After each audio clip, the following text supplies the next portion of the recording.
जय श्रीमन नारायण। जय श्री भक्तों। प्रिय भक्तों, चलो चले एक कदम ब्रह्म की ओर में आप सभी का स्वागत है। तो भक्तों, आज मैं आप सभी को एक भ्रम से बाहर निकालने जा रहा हूं। यह जो भ्रम है, मैं देख रहा हूं कि सही भक्तों को अपने वश में कर लिया है। जिस भक्त को भगवान की भक्ति करनी चाहिए, वो सिर्फ भगवान के भजन में अपना समय व्यतीत कर दे रहे हैं। ये सबसे बड़ा भ्रम है। भजन से आपका कल्याण नहीं होगा, आपको भवबंधन से मुक्ति नहीं मिलेगी, वैकुंठ की प्राप्ति नहीं होगी। भजन से आपको इस संसार में सुख की प्राप्ति होगी, परंतु सुख को देने वाले परमात्मा की प्राप्ति नहीं होगी। तो यदि आप चाहते हैं कि सुख प्राप्त हो, सर्व सिद्धि प्राप्त हो और अंत में वैकुंठ प्राप्त हो, तो इसे ध्यान से सुनिए। वैसे तो भ्रम ने इस संसार में इतना पैर पसार लिया है कि इस भ्रम को दूर करना मेरे बस की बात नहीं है, परंतु मैं अथक प्रयास कर रहा हूं। इसलिए मैं कह रहा हूं बार बार कि चलो चलें भ्रम से दूर ब्रह्म की ओर। तो मेरा कार्य है प्रयास करना, मैं प्रयास करता रहूंगा, आप सभी को मुक्ति का मार्ग दिखाता रहूंगा। और आज भी मैं वही करने जा रहा हूं। ध्यान से सुनिए। एक भजन है जिसे मैं देख रहा हूं कि सभी गा रहे हैं और उनको लग रहा है कि इस भजन से भगवान मेरा कल्याण कर देंगे। तो वह भजन कौन सा है, सुनिए। पकड़ लो बाहर घुराई, नहीं तो डूब जाएंगे, हमारा कुछ न बिगड़ेगा, तुम्हारी लाज जाएगी। यह वही भजन है। आपको विश्वास है कि यह भजन गाने से भगवान आपका हाथ पकड़ लेंगे? गाने से नहीं पकड़ेंगे, अपितु अपने आप को भगवान के श्री चरणों में पूर्ण रूपेण समर्पित करने से पकड़ेंगे। और जब आप उनके श्री चरणों में जब तक गिर नहीं जाएंगे, तब तक उनके ऊपर कोई भी बंधन नहीं है, अर्थात उनका कोई लाज नहीं जाएगा। जब गिरिएगा, नहीं उठाएंगे, तब लाज जाएगा। तो बिना गिरे आपको भगवान कैसे उठाएंगे? फिर कहते हैं कि भजन गाने से हो जाएगा, गाते रहिए। एक कथा है, मैं सुनाता हूं, उसके माध्यम से आप समझ जाइएगा। समझिए, ध्यान सुनिए। जब द्रौपदी जी का चिरहरण होने लगा तो सभा में सभी लोग मौन हो गए थे। कोई धर्म की बात नहीं कर रहा था उस समय, कोई नीति की बात नहीं कर रहा था उस समय। दुशासन द्रौपदी जी का साड़ी खींचने लगा। द्रौपदी जी दोनों हाथों से पकड़ करके भगवान से कहती है, जैसे आज आप कह रहे हैं ना कि पकड़ लो बाहर रघुराई, नहीं तो डूब जाएंगे। उसी प्रकार से द्रौपदी जी ने कहा कि बिन काज आज महाराज लाज गई मेरी, दुख हरो द्वारिका नाथ शरण में तेरी। जब उन्होंने ऐसा कहा तो प्रभु नहीं आए।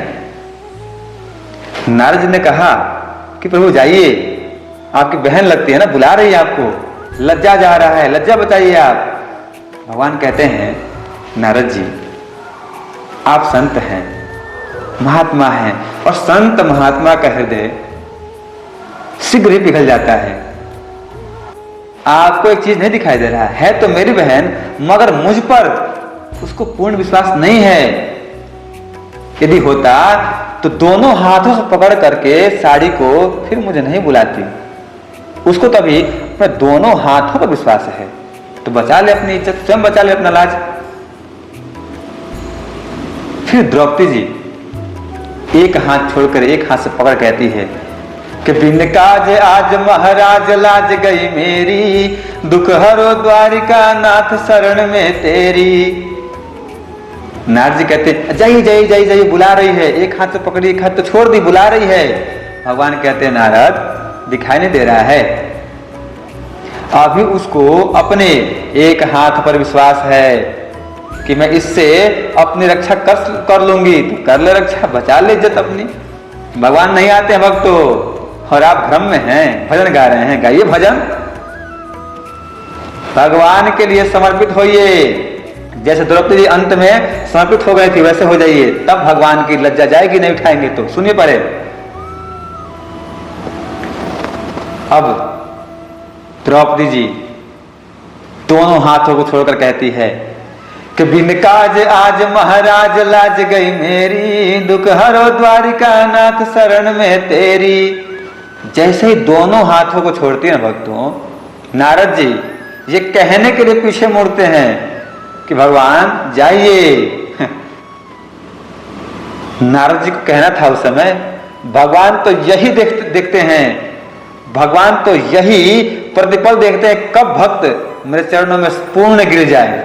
मैं तो व्याकुल हूं उस भक्त के लिए, उस भक्त के लिए जो भक्त मेरे लिए कष्टों को सह रहा है, मैं उसके लिए तो व्याकुल हूं। जो निरंतर मेरा जाप कर रहा है, मैं तो उसके लिए व्याकुल हूं। जो निरंतर अधर्म से लड़ रहा है, अब कहने के लिए मुड़े थे ना, भगवान चले गए थे भक्त दरबार में और ऐसे आशीर्वाद के रूप में साड़ी प्रदान करने लगे। दुशासन खींचने लगा। जानते हैं दरबार से क्या आवाज आई थी उस समय? नारी है कि साड़ी है, साड़ी है कि नारी है, नारी में साड़ी है या साड़ी में नारी है, यह आवाज गूंजने लगा। दुशासन खींचते खींचते खींचते खींचते थक गया और अंत में बेहोश होकर गिर गया, सुधी नहीं रही उसको। तो भगवान ने द्रौपदी की लज्जा बचा ली। और जानते हैं जो सभा में थे ना, जो मौन थे, सभी का वस्त्र हरण कर लिया था भगवान ने, सभी की लज्जा को भगवान ने मिटा दिया। यही हमारे साथ होता है, याद रहे। और हम कर क्या रहे हैं? दिन भर भजन गा रहे हैं, पकड़ लो बाहर रघुराई, पकड़ लो बाहर रघुराई करते रहिएगा, नहीं पकड़ेंगे। आप मेरी बातों को मानिए, भ्रम को त्याग दीजिए और भगवान के श्री चरणों में जाके गिर जाइए। आपको कहने की आवश्यकता नहीं होगी कि पकड़ लो बाहर रघुराई, वो स्वयं पकड़ लेंगे। और बात ध्यान रखिएगा, जब भगवान पकड़ लेंगे ना तो फिर आप बच नहीं पाइएगा। आप इस संसार से मुक्त हो जाइएगा, वैकुंठ को प्राप्त हो जाइएगा। और ध्यान रहे कि सांसारिक मोहमाया मिट जाएगा। ये संसार से मोहमाया है, सबसे प्रेम है, तो भगवान की तरफ मत जाइएगा, नहीं तो पकड़ लिए तो छोड़ेंगे नहीं वो आपको। भगवान जब भक्त को पकड़ लेते हैं ना तो छोड़ते नहीं हैं, उसका उद्धार करके ही रहते हैं। तो आप सभी भ्रम से बाहर आ जाइए और भगवान का भजन गाइए, कीर्तन गाइए, पूजा पाठ कीजिए। ये अपनी आस्था है, विश्वास है, इसे मिटाना नहीं है, सब करना है, परंतु अपने आप को भगवान के श्री चरणों में पूर्ण रूप से समर्पित कर देना है, जिससे भगवान हमारा कल्याण करे। तो प्रिय भक्तों, मैं ऐसे ही आप सभी को निरंतर भ्रम से बाहर करता रहूंगा। तो आप सभी मुझसे जुड़ जाइए एक कदम ब्रह्म की ओर में, और मुक्ति का मार्ग जैसे मैं ढूंढ रहा हूं वैसे आप भी ढूंढते रहिए, कल्याण हो जाएगा। फिर मिलते हैं अगली कथा में, तब तक के लिए जय श्रीमन नारायण, जय श्री भक्तों।